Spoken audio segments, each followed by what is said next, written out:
Wellness. Hi, my name is Jennifer Sutton from What If Wellness, and I am grateful for you coming to my talk here at the summit. I am going to walk with you through the talk as I am at the Labyrinth here at First Unitarian Church in Rochester, New York, where it has kind of my motto, one of my mottos, may peace prevail on earth.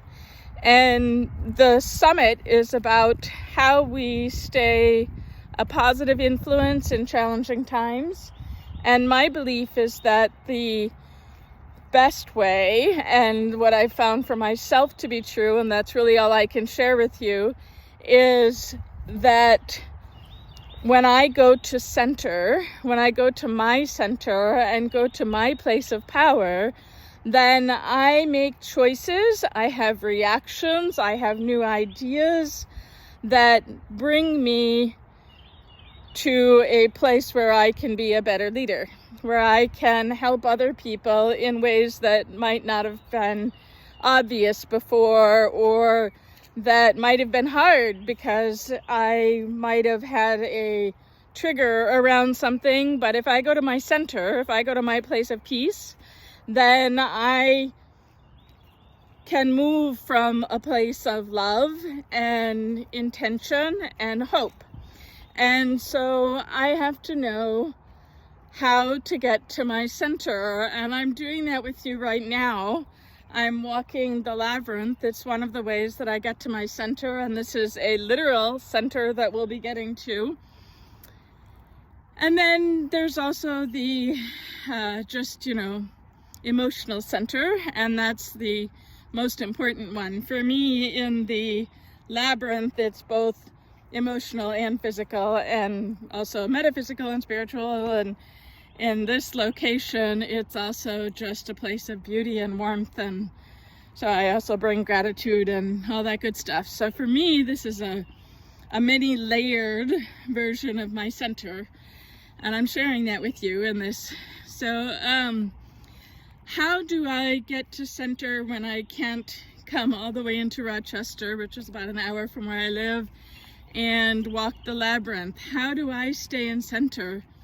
One way, and I hope to share a few tools with you, one way is curiosity. And I believe curiosity can answer a lot of questions as it creates questions. So the way that I use curiosity isn't how a lot of people use it, and so I want to teach you my process that you can fall back on when you're stuck, when you're scared or angry or triggered or anything like that, and you can't see new options, you can't get to where you want to be, but you can remember that there is that place you want to be. And so you can focus on that place where you want to be and imagine what that might feel like or what that might look like. So even if you just imagine more peace, you could say, what if I could feel more peace today? It's very simple, very, very simple. So you use the what if statement, and you put at the end of it the statement, it is your goal state, emotion, place. What if I could get to center during this video? What if I can remember the different things I want to share during this video? What if there can be joy in the process for all of us? So all of these things are what if questions with the end result that I most want in the situation. So that's what I'm trying to share with you, is this simple process for curiosity. What if, and then the end statement. Now, things have been really challenging lately, and for me, they've been challenging since about 2016. So about 6 years of challenge. But one of the questions that has served me best in this time frame, and a lot of people have found value in it in the most recent years, that everybody has had shared challenge, and that question is, what if everything is falling perfectly into place even if it looks like it's falling apart.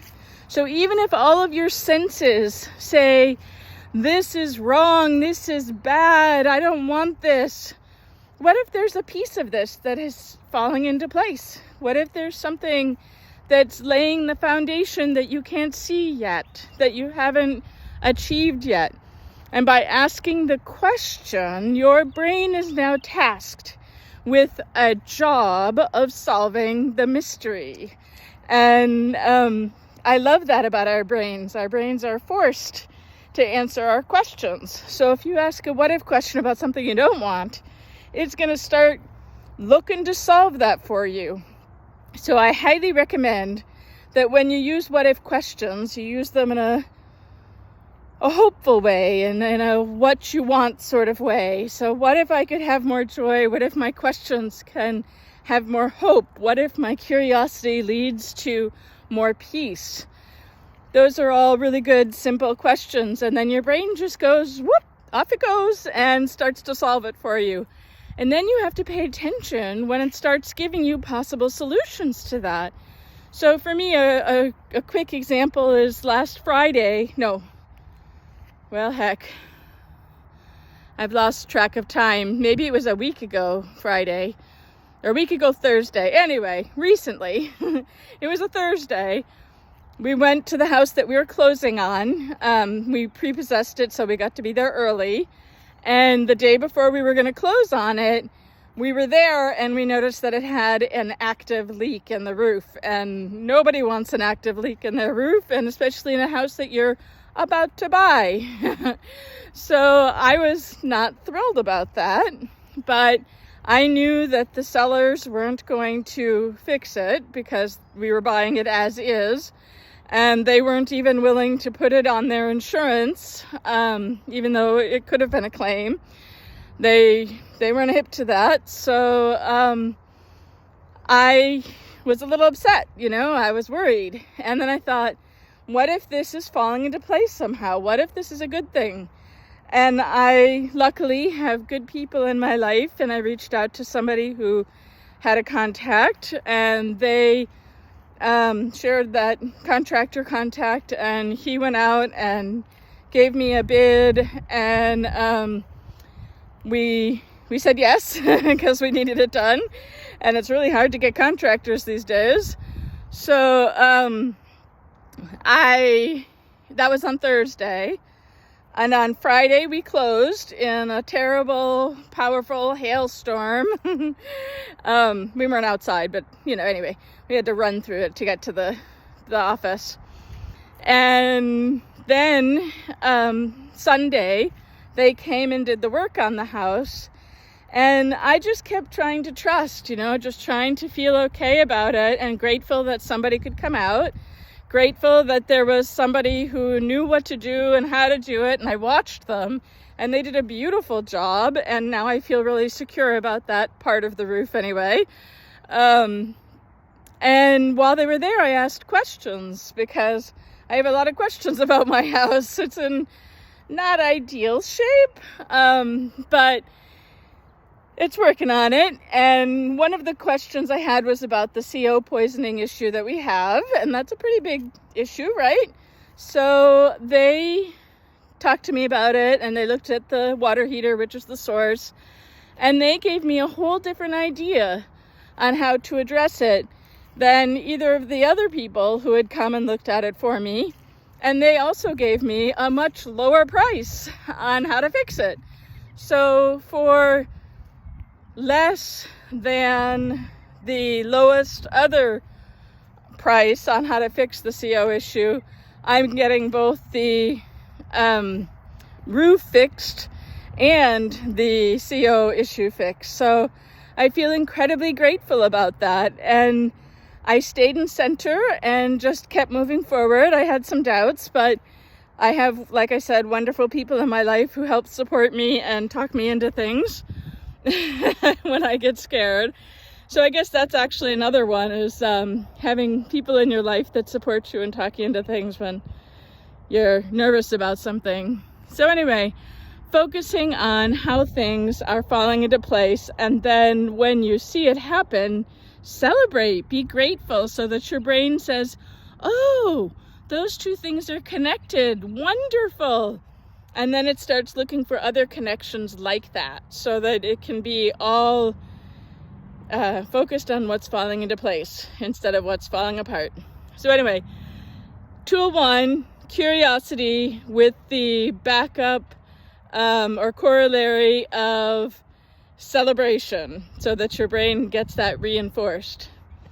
And here I am now in center. So I guess the next question is, how else do we come to center so that we can be who we want to be and be positive influence in times of challenge? So one thing is just knowing where you find respite. Where and how do you find a place to just be all you, to be your true self? For me, this is one of the places. Nature is one of my big connectors, and it's a big connector for a lot of people, and some people don't know that yet. So if you haven't tried it, try just going out and sitting next to a tree and breathing and being grateful any place in nature, and see if maybe that helps lower any of your stress or worry.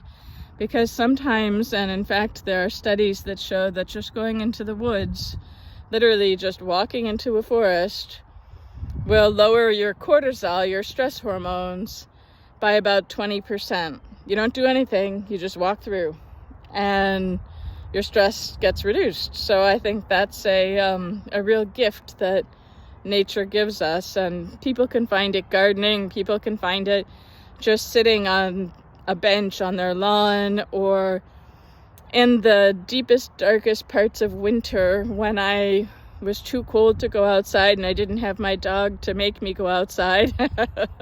Now I have to go out in the deepest, darkest parts of winter, but at the time I didn't have him to force the matter.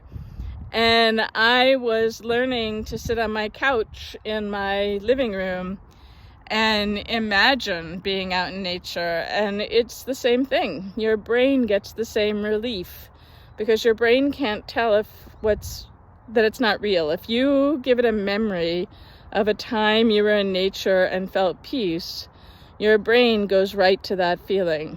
And then you celebrate it. You say, woo, that's what I was looking for.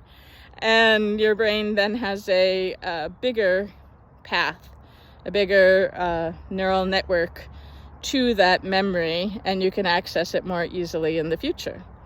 So tool number 1 is curiosity. Tool number 2 is knowing where you find peace and how, and maybe giving nature a shot.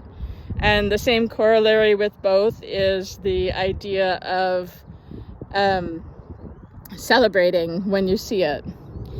Another really big piece for me is forgiveness, and it is my own self-forgiveness, and it's also forgiving others. So forgiving the situation, forgiving people for their decisions, forgiving myself for my decisions. I do a lot of forgiveness work. That's another way that I get to center. And one of the biggest things that I forgive is my misperception. I forgive that I don't see how things are falling into place. I forgive myself for falling into despair, for forgetting that I have this amazing life, even with all of these challenges. Look at this sky, this blue sky. And I don't know if you can see, but up there's a hawk circling, and there's this beautiful green grass, and the wind is gently blowing. What a life, what a gift that I get to be here now in this place at this time. Even with what's going on in Ukraine, even with another variant of COVID, even with all of the other challenges in my personal life and in the world at large, even with all of those things, I am still incredibly lucky to be here. So I try to forgive myself for forgetting how lucky I am sometimes. And I use the Ho'oponopono process, and I always kind of mangle that word, so I apologize if I'm saying it wrong. But I use that as one of my key forgiveness tools. And then a little twist on that recently has been adding a little rage to both my sadness and my forgiveness.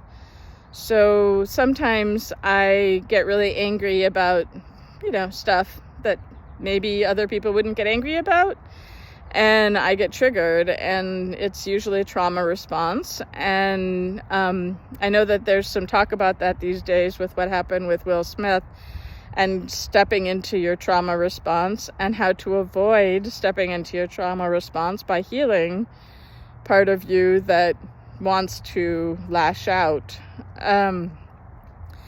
So anyway, I have added to the Ho'oponopono process.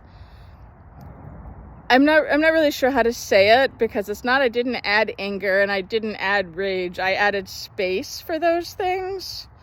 I added gentleness, and I also added some language that helps me access both my anger and my love, and my forgiveness, my deep forgiveness. And some people are offended by the word fuck, but I am not. And I never use it as saying like fuck you or anything like that, but I use it as a modifier. That's what it is. It's a modifier. So I use a process called fucking forgiveness now. And instead of I love you, I'm sorry, please forgive me, thank you, I use a little different angle in there. And one of the things is something that I learned from my friend Dina Gould from Light of Mind Coaching.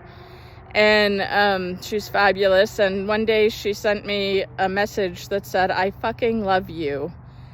And oh my gosh, did that feel amazing or what?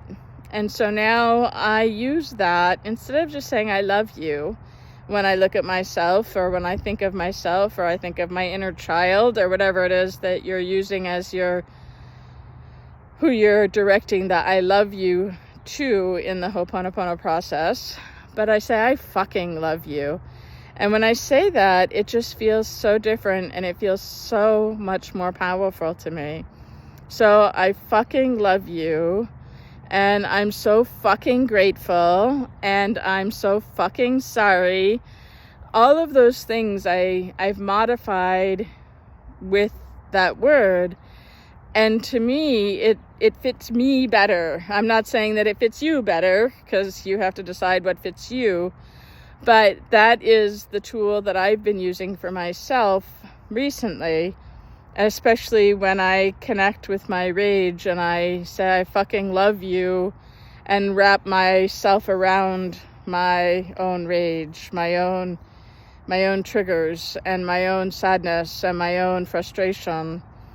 If I can still fucking love myself and appreciate myself, even when I'm reacting irrationally, as some people might think, but to me it makes perfect sense, of course, because it's my reaction, so of course it's right. But anyway, I find the addition of that word to be extra powerful for me. And maybe it'll work for you. And even if you just try this one thing to go once a day, people have affirmation work that they do, looking in the mirror work, that's what it's called. And they go and they say, I love you. Well, I've never really dug that. I do it sometimes just to see what happens. I don't have a dislike of saying it. I just don't have a real connection to it. But now when I look in the mirror, I say, I fucking love you. And it makes me smile. It makes me laugh. And it also allows me to feel what Dina said to me. And it took me a while to believe, and to get to a point where I could truly go deeper with that. So anyway, I highly recommend you try it. And if you're not quite there yet, you can also combine it with curiosity, and you can say, what if I could fucking love myself? Who would I be if I fucking loved myself? What would I do differently today if I fucking love myself? I don't know. Hopefully it would help bring you to center, which is where we are now, here at the center of the labyrinth, and in the center of this beautiful place that I'm so grateful for this community providing to anybody who wants to come here. If you have any questions, please reach out. I'm available on email. I'm on Facebook. My Instagram name is Nature Nudges, not What If Wellness. So you just have to look me up as Nature Nudges. And I'm even on TikTok, but I can't really tell you exactly how I'm on TikTok. I think I'm Jennifer Sutton 999. I know I have 9s in it. Sorry. I know my name's Jennifer Sutton and has 9s. I'm sure you can find me.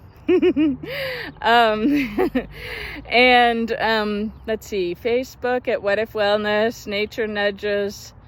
I'm sort of on LinkedIn, not so much. And I have a name on Twitter, but I never use it because I don't really know how. So I don't. Anyway, reach out if you have any questions. I'm also running a forgiveness experiment in May, and you're welcome to go to my website, whatifwellness.org, and sign up for that. I think that we're going to be providing a link for that for you. And you can also go and get some of my What If Curiosity cards that you can use to jumpstart your own curiosity process. You can use it to just ask the question, because of course I'll include the one about falling into place. But you can also use it as a journal prompt. You can write the question in a journal and then write out whatever just comes to your mind. And then when you find things that you like, remember, celebrate it. So I hope you're all having a wonderful spring day. I think it's spring where most of us are. I don't know, maybe you're on the southern half of the world and it's a fall day. But I hope you're having a good day, and I hope that these tools have helped you get some idea of what might work for you.